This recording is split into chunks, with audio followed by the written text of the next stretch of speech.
ನಗರಸಭೆ ಅಧ್ಯಕ್ಷ ಉಪಾಧ್ಯಕ್ಷರ ಚುನಾವಣೆಯಲ್ಲಿ ಮೈತ್ರಿ ಧರ್ಮ ಪಾಲಿಸಿಲ್ಲ ಎಂದು ಆರೋಪಿಸಿ ಬಿಜೆಪಿ ರಾಜ್ಯ ಪ್ರಧಾನ ಕಾರ್ಯದರ್ಶಿ ಪ್ರೀತಂ ಗೌಡ ಬುಧವಾರ ಸಂಜೆ ಜೆಡಿಎಸ್ ನಾಯಕರ ವಿರುದ್ಧ ತೀವ್ರ ಅಸಮಾಧಾನವನ್ನು ವ್ಯಕ್ತಪಡಿಸಿದ್ದಾರೆ. ನಗರದ ಖಾಸಗಿ ಹೋಟೆಲ್ನಲ್ಲಿ ಸುದ್ದಿಗಾರರೊಂದಿಗೆ ಮಾತನಾಡಿ, ನಾನು ಜೆಡಿಎಸ್ ಸದಸ್ಯರ ಓಟು ಹಾಕಿಸಿಕೊಳ್ಳಬಹುದಿತ್ತು. ನಾನೇನು ಅಸಹಾಯಕನಲ್ಲ, ನನಗೂ ಶಕ್ತಿ ಇತ್ತು. ಇದು ಸಾರ್ವಜನಿಕರಲ್ಲಿ ಬೇಸರ ತರುವ ಸಂಗತಿಯಾಗಿದೆ.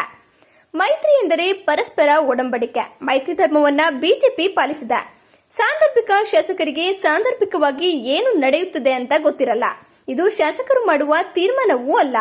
ಶಾಸಕರ ಕಿಮ್ಮತ್ತು ಎಷ್ಟು ಗೌರವವಿದೆ ಅಂತ ಅವರು ತೀರ್ಮಾನ ಮಾಡಬೇಕು ಎಂದು ಕಿಡಿಕಾರಿದರು. ಮೈತ್ರಿ ಧರ್ಮ ಅಂತ ಹೇಳಿದ್ಮೇಲೆ ನಾಯಕರುಗಳು ನಿರ್ದೇಶನ ಕೊಡಬೇಕು.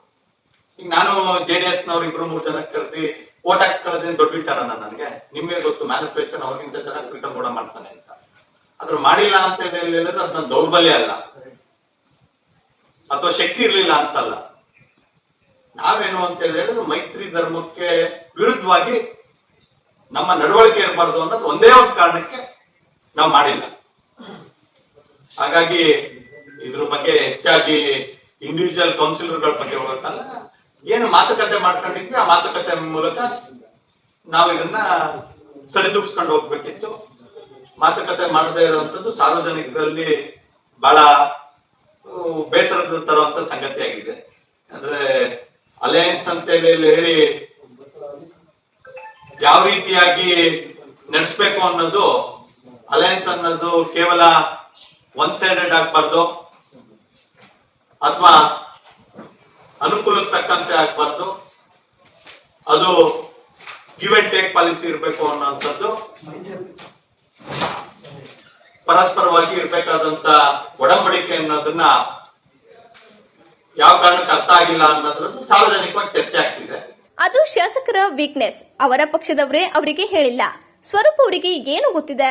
ಅವರ ಕ್ಷೇತ್ರದ ಬಗ್ಗೆಯೇ ಗೊತ್ತಿಲ್ಲ. ಒಂದು ಗುದ್ದಲಿ ಪೂಜೆ ಮಾಡಿಲ್ಲ. ಇನ್ನು ಪ್ರೊಬೇಷನರಿ ಪೀರಿಯಡ್ ನಲ್ಲಿ ಇದ್ದಾರೆ. ಇನ್ನು 3.5 ವರ್ಷ ಹಾಗೆ ಇರ್ತಾರೆ. ಅವರು ಕೆಲಸ ಮಾಡಿದ ಮೇಲೆ ಅವರನ್ನ ಸೀರಿಯಸ್ ಆಗಿ ತಗೋತೀನಿ ಎಂದರು.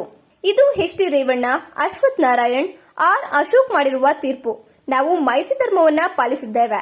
ಸ್ವರೂಪ್ ಅವರನ್ನ ಅವರ ಪಕ್ಷದವರೇ ಸೀರಿಯಸ್ ಆಗಿ ತಗೊಂಡಿಲ್ಲ. ಬಿಜೆಪಿಯ ಸದಸ್ಯರನ್ನ ಅಧ್ಯಕ್ಷ ಉಪಾಧ್ಯಕ್ಷ ಮಾಡುವ ಶಕ್ತಿ ನನಗಿತ್ತು. ಮೈತ್ರಿ ಏಕೆ ಆಗಿಲ್ಲ ಅನ್ನೋದನ್ನ ಅವರ ಪಕ್ಷದವರು ಹೇಳಬೇಕು. ಈ ಬಗ್ಗೆ ಜೆಡಿಎಸ್ ಬಿಜೆಪಿ ರಾಜ್ಯ ನಾಯಕರು ಚರ್ಚೆ ಮಾಡ್ತಾರೆ. ಅವರು ಸಾಂದರ್ಭಿಕ ಶಾಸಕರು. 10 ತಿಂಗಳ ನಂತರ ಅವರು ಅಧಿಕಾರ ಬಿಟ್ಟುಕೊಡ್ಲಿಲ್ಲ ಅಂದ್ರೆ ಹಾಸನ ನಗರಸಭೆಯಲ್ಲಿ ಜೆಡಿಎಸ್ನವರಿಗೆ ಇದೇ ಕೊನೆ ಅಧಿಕಾರ ಆಗತ್ತೆ. ಮುಂದೆ ಬಿಜೆಪಿಯೇ ಅಧಿಕಾರದಲ್ಲಿರುತ್ತೆ. ಬಿಜೆಪಿ ಸದಸ್ಯನಿಗೆ ಅಧಿಕಾರ ಸಿಗುವ ಹಾಗೆ ಮಾಡ್ತೀನಿ ಎಂದು ಎಚ್ಚರಿಸಿದ್ರು.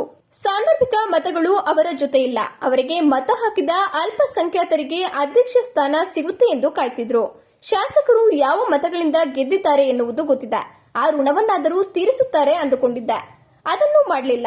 ಮೈತ್ರಿ ಧರ್ಮವನ್ನ ನಾವು ಶಿರಸಾವಸಿ ಪಾಲಿಸಿದ್ದೇವೆ. 10 ತಿಂಗಳ ನಂತರ ಅಧಿಕಾರ ಕೊಡ್ಲಿಲ್ಲ ಎಂದ್ರೆ ಮುಂದಿನ ನಗರಸಭೆ ಚುನಾವಣೆಯಲ್ಲಿ 2 ಅಂಕಿ ದಾಟಲು ಬಿಡಲ್ಲ ಎಂದು ಗುಡುಗಿದ್ರು. ಭಾರತೀಯ ಜನತಾ ಪಾರ್ಟಿಯ ವಿರೋಧ ಪಕ್ಷದ ನಾಯಕರಾದಂತ ಆರ್. ಅಶೋಕ್ ಅವರು, ಅಶ್ವಥ್ ನಾರಾಯಣ್ ನಮ್ಮ ಚುನಾವಣೆಯ ನಿರ್ವಹಣೆಗೆ ಉಸ್ತುವಾರಿಯನ್ನಾಗಿ ರಾಜ್ಯಾಧ್ಯಕ್ಷರು ನಿಯುಕ್ತಿ ಮಾಡಿದ್ರು ಅವರು, ಮತ್ತು ನಮ್ಮ ಸಕಲೇಶ್ಪುರದ ಶಾಸಕರಾದ ಮಂಜಣ್ಣ ಅವರು ಸೇರಿದಂತೆ ಎಚ್.ಡಿ. ರೇವಣ್ಣ ಅವರೊಟ್ಟಿಗೆ ಸಮಾಲೋಚನೆ ಮಾಡಿ ಅಂತಿಮವಾಗಿ ತೀರ್ಮಾನಕ್ಕೆ ಬಂದಿದ್ರು.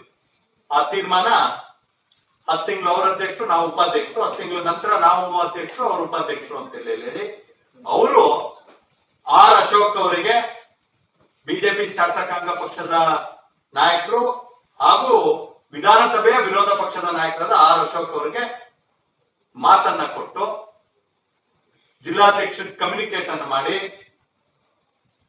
ನಾಮಿನೇಷನ್ ಈ ರೀತಿಯಾಗಿ ಮಾಡಬೇಕು, ನೀವು ಉಪಾಧ್ಯಕ್ಷರು ಮಾಡಿ, ಅಧ್ಯಕ್ಷರಿಗೆ ಜನತಾದಳಕ್ಕೆ ಬೆಂಬಲ ಕೊಡಬೇಕು ಅಂತ ಹೇಳಿ ಅಧಿಕೃತವಾಗಿ ಅಶ್ವಥ್ ನಾರಾಯಣ್ ಅವರು ಜಿಲ್ಲಾಧ್ಯಕ್ಷರಿಗೆ ಮಾತನಾಡಿದ ನಂತರ ನಾನು ಕೂಡ ಮಾತನಾಡಿದೆ ಅಶ್ವಥ್ ನಾರಾಯಣ್ ಅವರಿಗೆ. ಅವರು ಅಧಿಕೃತವಾಗಿ ಅದನ್ನ ದೃಢಪಡಿಸಿದ್ರು. ಇದ್ರ ಬಗ್ಗೆ ಹಿರಿಯರು ಗಮನಿಸ್ತಾರೆ. ನಾವು ಪಕ್ಷದ ಆದೇಶವನ್ನ ಶಿರಸಾವಹಿಸಿ ಪಾಲಿಸುವಂತ ಕೆಲಸವನ್ನ ಹಾಸನ ಜಿಲ್ಲಾ ಘಟಕ ಮಾಡಿದೆ. ಉಳಿದಂತೆ ಏನೇನು ವ್ಯತ್ಯಾಸ ಇರುತ್ತೆ ಆ ವ್ಯತ್ಯಾಸಗಳ ಬಗ್ಗೆ ರಾಜ್ಯ ರಾಷ್ಟ್ರೀಯ ನಾಯಕರು ನೋಡ್ತಾರೆ. ಅದಕ್ಕೆ ಹೇಳಲ್ಲ, ಸಾಂದರ್ಭಿಕ ಶಾಸಕರಿಗೆ ಸಾಂದರ್ಭಿಕವಾಗಿ ಏನ್ ನಡೀತಿರುತ್ತೆ ಅನ್ನೋದೇ ಗೊತ್ತಿರಲ್ಲ. ಅವ್ರ ಯೋಚನೆಗೆ ಮೀರಿದ ವಿಚಾರಗಳಿವೆಲ್ಲ. ಯಾಕಂದ್ರೆ ಮೈತ್ರಿ ನಡೆಯೋದು ಸ್ಥಳೀಯ ಶಾಸಕರನ್ನ ಕೇಳ್ಕೊಂಡು ಮಾಡಿರಲ್ಲ, ರಾಷ್ಟ್ರೀಯ ನಾಯಕರು ಮಾಡಿರ್ತಾರೆ. ಪ್ರೀತಮ್ ಗೌಡ ಅಂತ ಕೇಳಿ ಜನತಾದಳ ಒಟ್ಟಿಗೆ ಮೈತ್ರಿ ಮಾಡಿರಲ್ಲ. JP ನಡ್ಡಾ ಅವರು JDS ನ ಹಿರಿಯ ನಾಯಕರ ಜೊತೆ ಸೇರಿ ಮಾಡಿರ್ತಾರೆ. ಆ ಹಿರಿಯ ನಾಯಕರು ಏನ್ ಮಾತು ಕೊಟ್ಟಿದ್ರೆ ನಾನು ಅಧಿಕೃತವಾಗಿ ಮಾಧ್ಯಮದಲ್ಲಿ ಹೇಳ್ತೀನಿ, ಒಬ್ಬ ಜವಾಬ್ದಾರಿಯುತ ರಾಜ್ಯ ಪ್ರಧಾನ ಕಾರ್ಯದರ್ಶಿಯಾಗಿ ಹೇಳ್ತಾ ಇದ್ದೀನಿ. ನಿನ್ನೆ ರಾತ್ರಿ ಅಶೋಕ್ ಅವರು HD ರೇವಣ್ಣ ಅವರು ಮಾತುಕತೆ ಮಾಡಿ ಫೈನಲೈಸ್ ಆಗಿರೋದು. ಅವ್ರ ಶಾಸಕರಿಗೆ ಏನಿಲ್ಲ ಅಂತ ಹೇಳಿದ್ರೆ ಅವ್ರ ಶಾಸಕರ ಕಿಮ್ಮತ್ತು ಅವ್ರಿಗೆ ಎಷ್ಟು ಗೌರವ ಇದೆ ಅನ್ನೋದನ್ನ ಪಕ್ಷದಲ್ಲಿ ಅವ್ರು ಯೋಚನೆ ಮಾಡ್ಬೇಕು. ತೀರ್ಮಾನ ಹೇಳಿರುವಂತದ್ದು ಜಿಲ್ಲಾ ವರಿಷ್ಠರು, ರಾಜ್ಯ ವರಿಷ್ಠರು HD ರೇವಣ್ಣ ಅವರು. ಅವ್ರ ಶಾಸಕರಿಗೆ ಗಮನಕ್ಕೆ ತರಲ್ಲ ಅಂದ್ರೆ ಅದು ಅವ್ರ ವೀಕ್ನೆಸ್, ಶಾಸಕರ ವೀಕ್ನೆಸ್. ಅದು ನನಗೆ ಅವರೊಟ್ಟಿಗೆ ಚರ್ಚೆ ಮಾಡ್ಬೇಕು ಅಂತ ಹೇಳಿ ಅವ್ರ ಪಕ್ಷದವ್ರಿಗೆ ಅನ್ಸಿಲ್ಲ ಅಂತ ಹೇಳಿ ಪ್ರೀತಮ್ ಗೌಡ ಅಥವಾ BJP ಕೌನ್ಸಿಲರ್ಗಳು ಅವರೊಟ್ಟಿಗೆ ಹೋಗಿ ಯಾಕೆ ಚರ್ಚೆ ಮಾಡ್ತಾರೆ?